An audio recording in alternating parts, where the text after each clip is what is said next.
Hello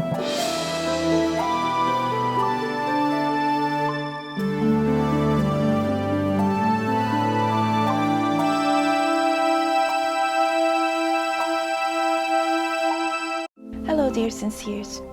So on the 2nd of March 2022, we will have a new moon in Pisces. And this new moon is a moon from the heavens, a divine new moon. And of course, there is also a new moon ritual at the end of this video. But before I continue, please make sure to subscribe to this channel to help me bring more videos to you.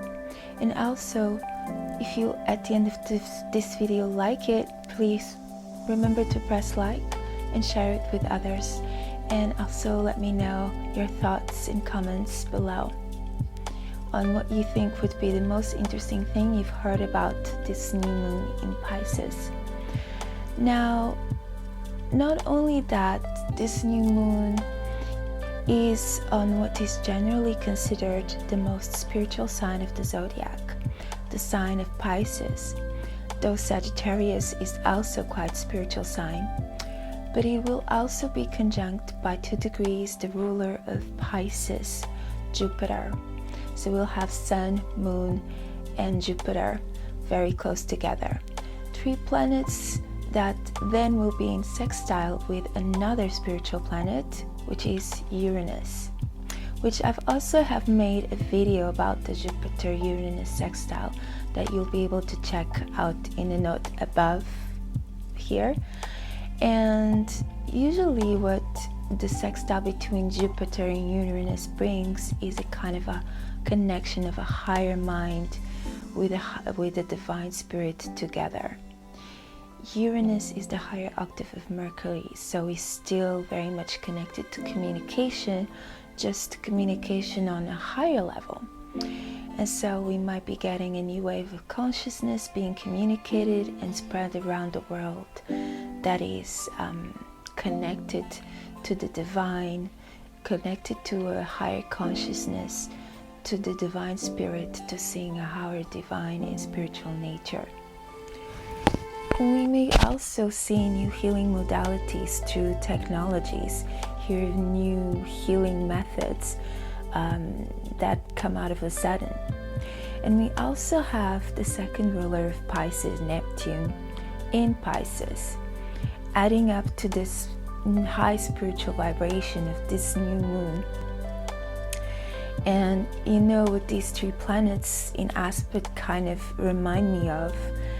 It's kind of Nikola Tesla, the spiritual technology and technology made for spirit in human suits, meaning you have Uranus, which is all about technology, which is all about innovation, which is all about new inventions, and then together with a Jupiterian Pisces and the new moon and the sun together, bringing new seeds, new inventions, new things.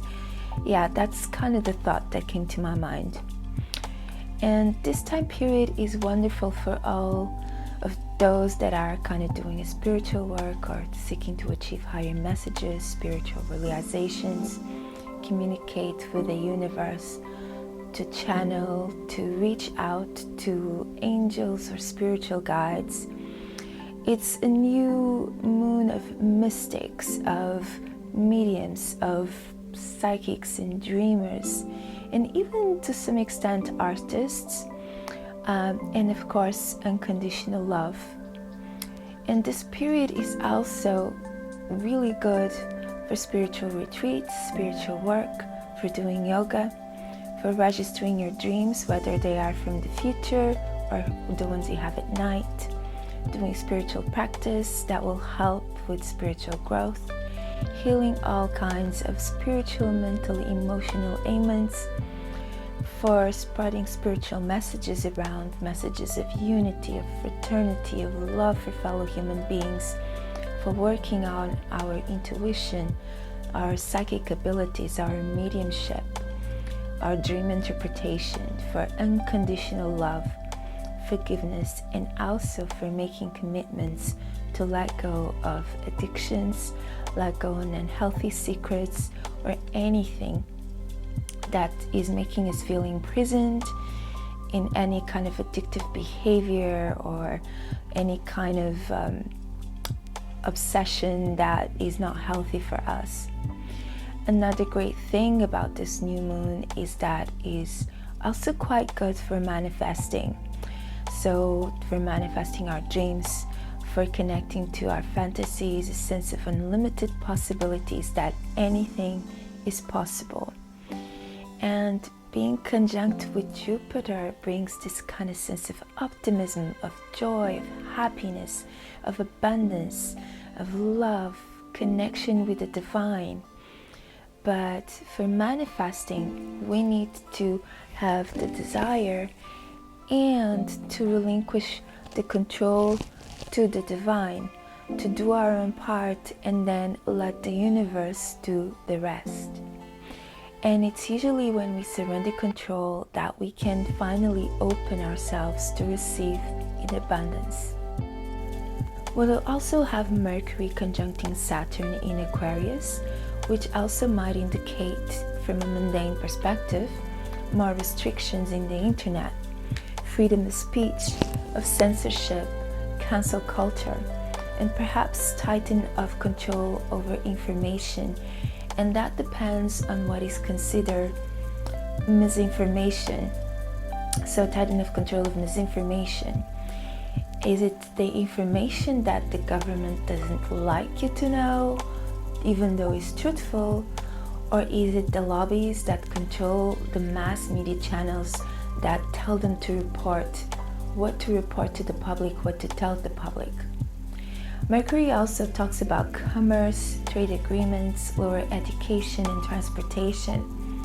And so these might also be affected. However, the degrees of the conjunction of Mercury and Saturn are kind of in a Gemini decan.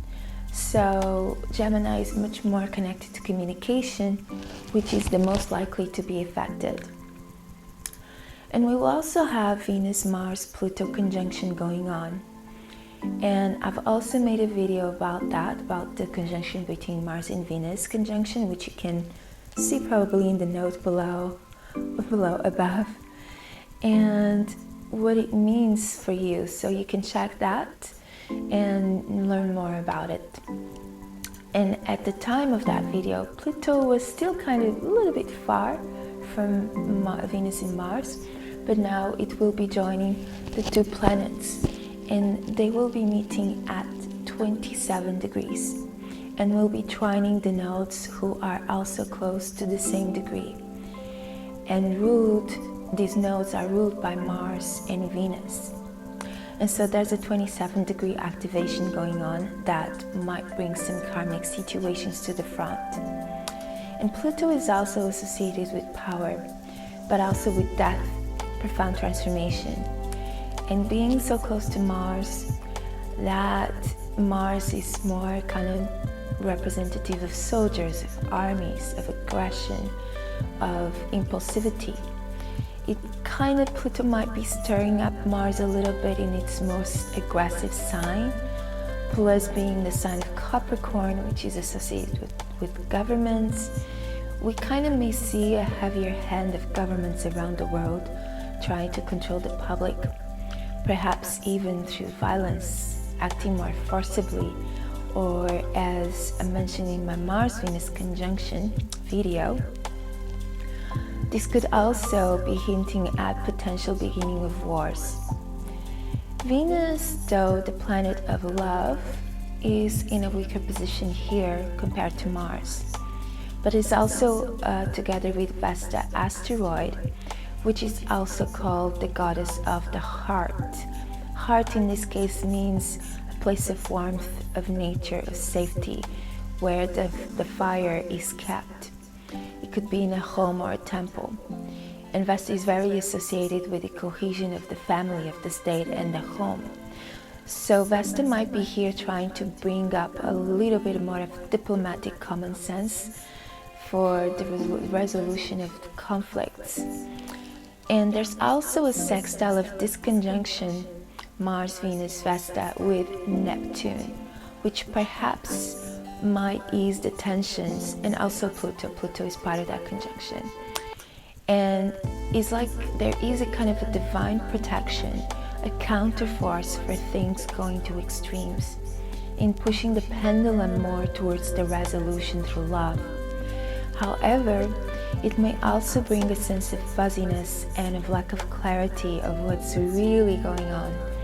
Even though it's a nice aspect, Neptune can always bring a little bit of that kind of fuzziness. On a more personal level, you might feel more energized, more dynamic towards achieving your goals and dreams with absolute focus and determination, and also with power. However, there is a kind of a shadow side to this Pluto-Mars-Venus kind of conjunction, where you may find yourself in a position where you can manipulate others or try to manipulate things for your personal gain. So if you happen to have this conjunction on your 5th house, even in your 7th, you might meet someone whom you might get involved in kind of an intense romance that can be also explosive, karmic, passionate, obsessive, with power struggles. Or if this is definitely your 7th house, it can also indicate that in case you are already in this established relationship, a lot of transformations on your current relationships for better or worse. Or if it is in your 10th house, you might be more aggressive in chasing a promotion, in getting a better job, in achieving a high position, a powerful status, and even kind of use your charm, your sex appeal, your seduction to get where you want. And also we have the US having a Pluto return, which is around the 27th degree.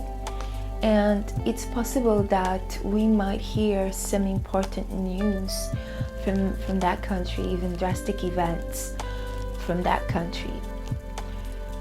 And another thing is an asteroid that is also playing a part in this kind of game of the new moon, which is an asteroid called Teharonhiawako, I think I'm pronouncing it correctly, that will be at the midpoint between Jupiter and Neptune, which is 18th degrees. And Teharonhiawako is the god of maize and farming, and it comes from the Iroquois mythology of creation. In astronomy, it's a binary trans-Neptunian object that very much alludes to the story of Abel and Cain in the Bible, because Teharonhiawako was the son of the granddaughter of the great spirit of creation. And Teharonhiawako also had an evil brother who was called Swahiskera, and this brother was kind of jealous, destructive, and cruel. He was a hunter. But in this story, instead of the good brother dying, he actually beats up the bad brother. And so it's a happy ending in a way. And in this story even, there is even an apple tree, by the way, so it's very, very connected to this kind of biblical history of creation, actually. And Teharonhiawako alludes to time and to the passage of seasons, alludes to farming, to planting seeds and getting a harvest. But he's also alluding to this fight between good and evil. And that could be internally, so to the wolf inside of us, the good one and the bad one. And which one do we decide to feed, to grow? And it's almost as if we kind of have the same story happening in the world right now, if we are paying attention. Where are these kind of destructive forces, these Ahrimanic forces acting through humans, and those who are seeking to take humanity to a much higher level of consciousness and bring up a new consciousness, a new awareness, a new a new realization of our divinity. And so individually, Teharonhiawako can speak to our capacity to plant new seeds of co-creating, of creating the reality we want to see, of achieving our dreams, of being innovative and ahead of our time, and also being successful through the results of what we plant, of the seeds that we planted. And can also at the same time speak of this kind of Cain and Abel story of jealousy and resentment, and whether that's coming from us or whether it's coming from siblings, peers, associates. And it also speaks to our capacity to defend ourselves, to overcome obstacles, to defend and protect the things we create. And if you want to check where this asteroid is in your natal chart, you can go to astro.com and you can look. I believe it will be in the additional objects box, and you can have a list of names in its all alphabetic order, and you can search for the name of Teharonhiawako, which I will also link in my video below. So in conclusion, I'd say that it's almost like this conjunction in Capricorn contrasts with the Pisces new moon of divine energy and spirituality. On one hand, we have a pressure cooker with the global governmental entities trying to exert control and restrictions, perhaps by force or war or strength. And on the other hand, we have a great potential for spiritual growth and divine connection for humanity. And my interpretation of this is where we kind of have God coming in aid at the point that can be quite critical for our world, for our planet, if indeed we have a new war starting, or that the forces of duality are catalyzing the spiritual growth of humanity towards understanding their divine origin and nature, and maturing into a higher level of consciousness that is more fraternal, more about unconditional love, more about creating this new earth.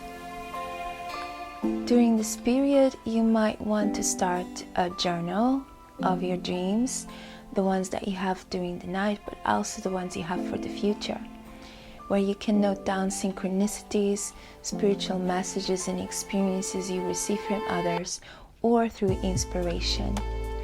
It's also a great time for you to make art, to create, and not only through writing, but also through drawing, through painting, or even music, or any artistic form.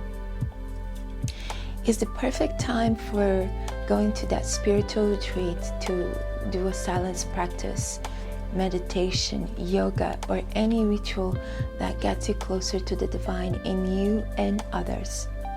It is also a perfect time to say goodbye to all that does not serve you any longer, to surrender your ego to a higher guidance from the divine, to let go of addictions, of jealousy, of resentments, and what else could be imprisoning you, holding you back, to release yourself from secrets that don't serve you, from people that are keeping you stuck with jealousy or harboring resentment towards you. And as this is the last sign of the zodiacal year, Pisces, and we will have a new year, new zodiacal year starting in Aries.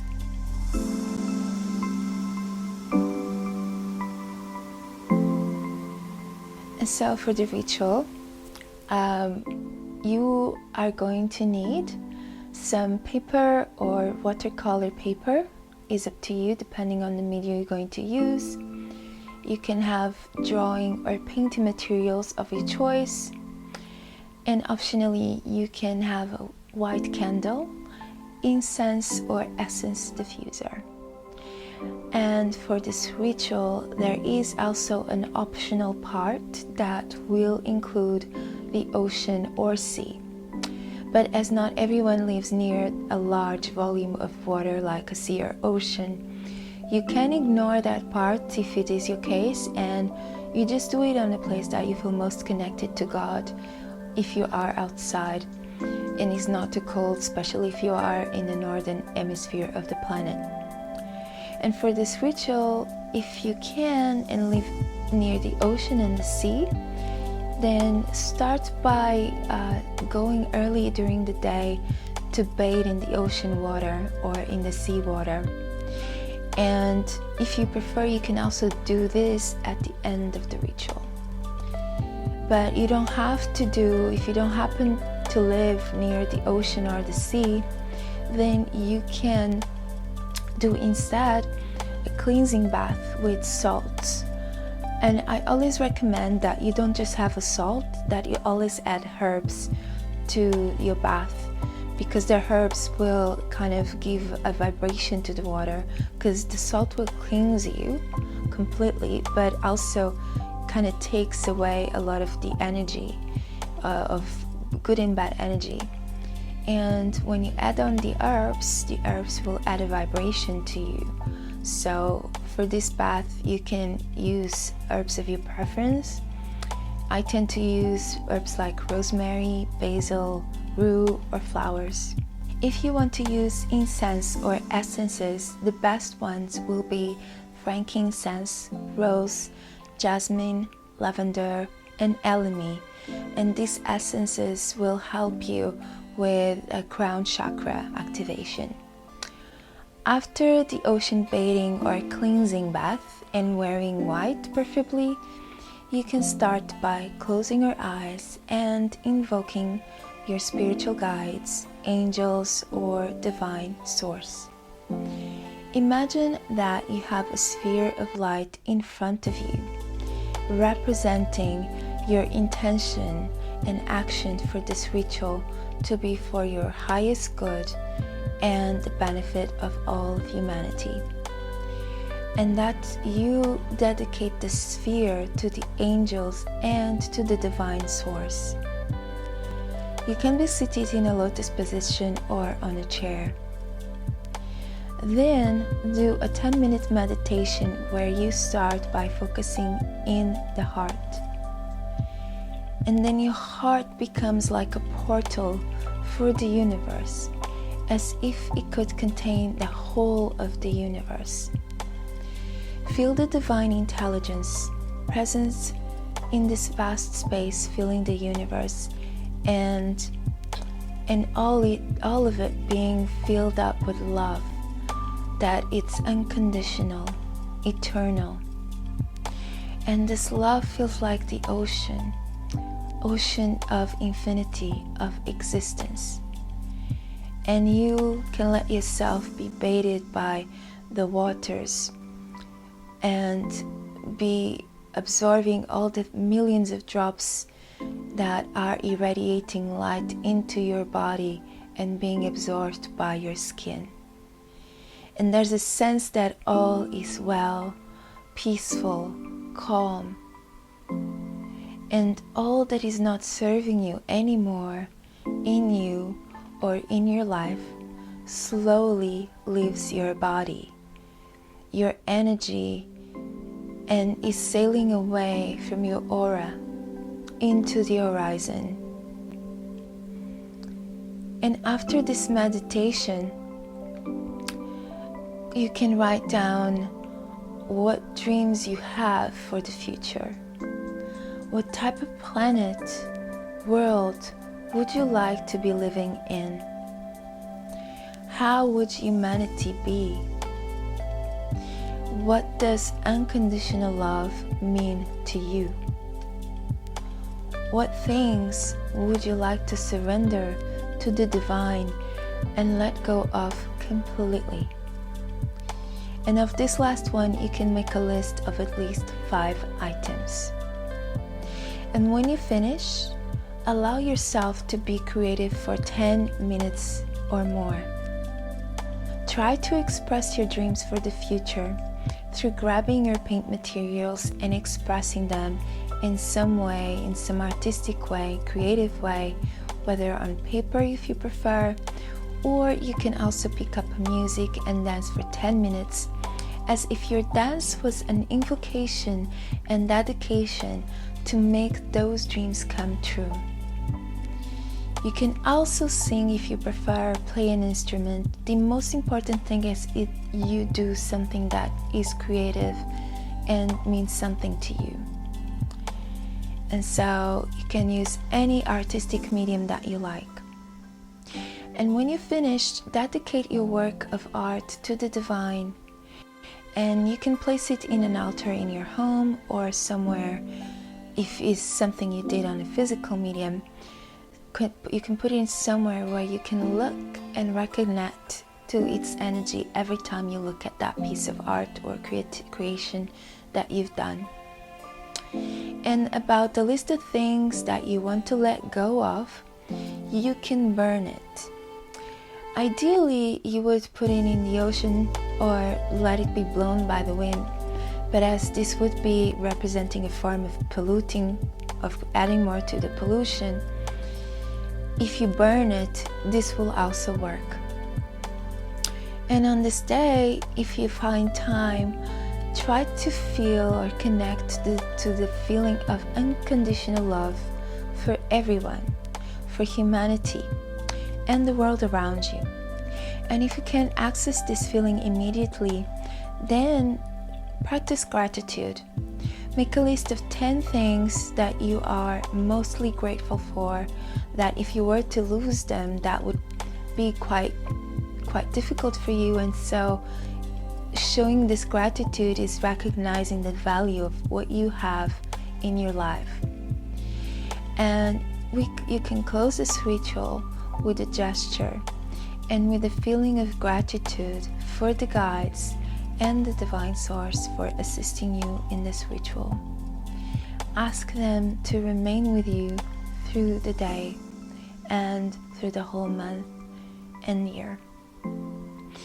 And so that is it, dear Sinceres. I hope that you have enjoyed this video, and if so, please press like below, share it with your friends, and subscribe to this channel. As it grows, it will help me bring more and more videos to you. You can also visit me at cynthiasincere.com to check the readings in astrology that I offer and other consultations in holistic coaching.